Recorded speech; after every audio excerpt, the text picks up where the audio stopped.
This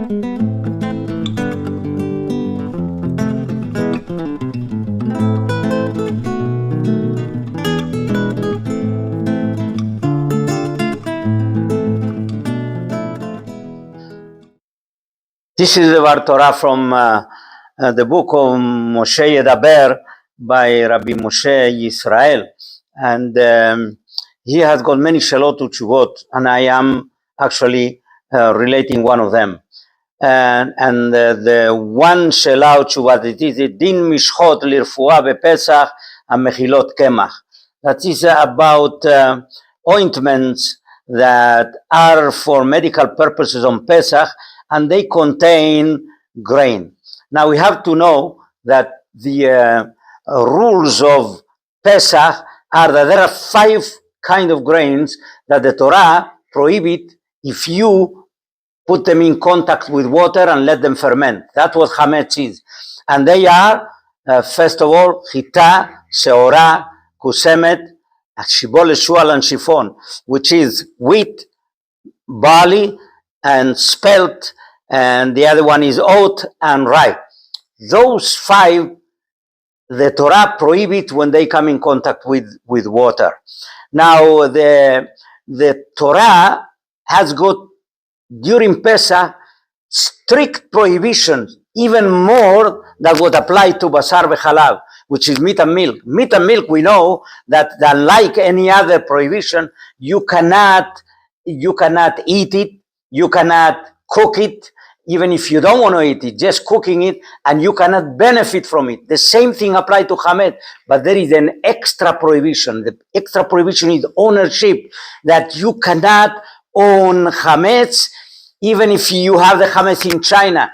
If you own chametz, the Torah says, bal yira'u bal yimatzeh. There are 8 prohibitions that the Rambam mentioned that apply to chametz. And out of those 8 laws that apply to chametz, 6 of them are prohibition.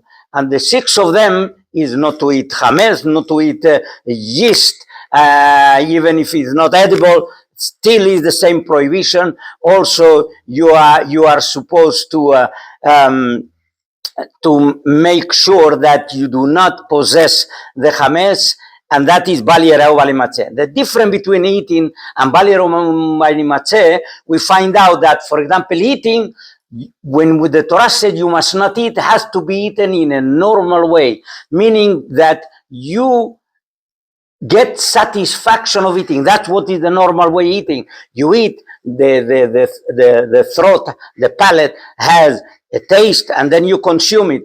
That's what eating. If you do it in any other way, not in a normal way, that's not considered to be eating, and according to the Torah, that's not the prohibition of eating chametz.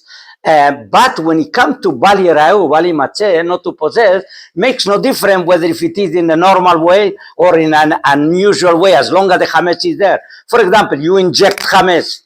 That's not, according to the Torah, is not prohibited, but you are possessing that. That is the overall. There is another one prohibition, which is chametz nokshe, which means has to be fitting to be consumed even by a dog. If it's not fitting consumed by a dog, that's okay also. It's not considered chametz at all.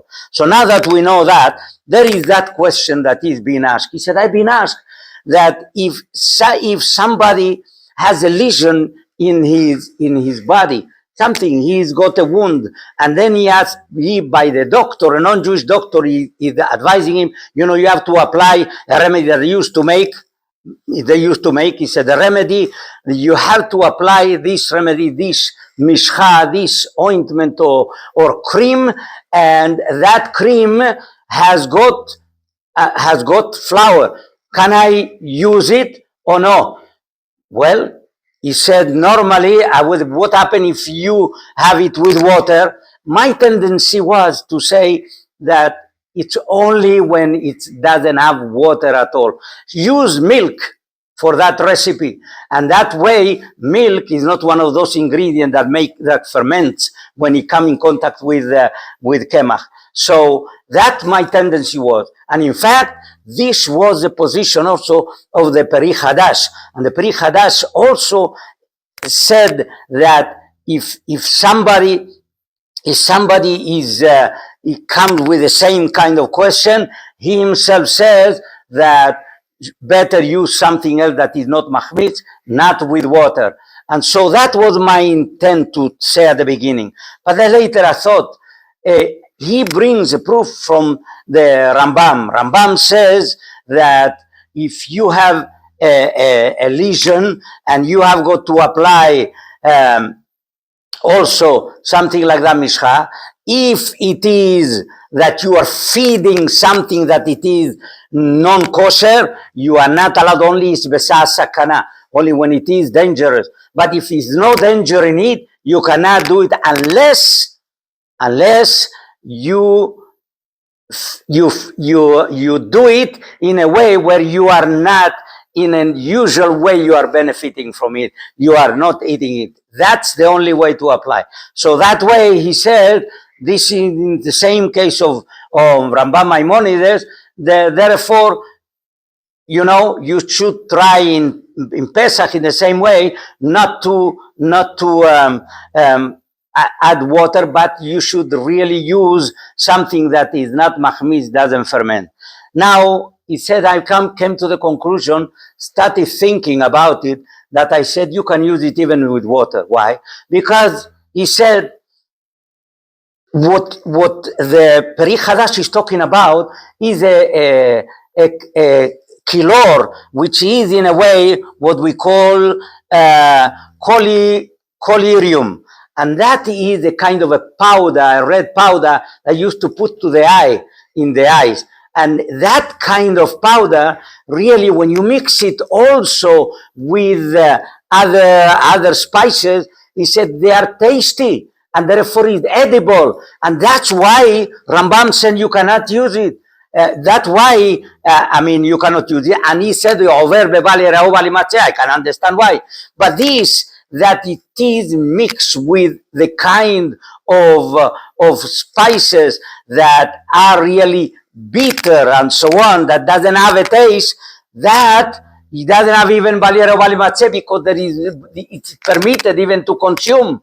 You understand? And therefore, that's why I think that it would be all right to add to this cream, have it even with water. And he says, and therefore, when you are going to read in the Rambam, this is the way you have to read in the Rambam, that Rambam is talking when something is edible. Something which is edible, then you can say bali ra'u bali matzeh.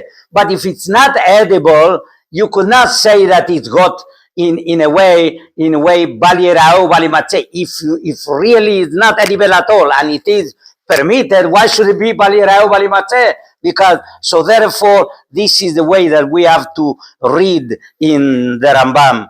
And I think that's one of his shalot, not to keep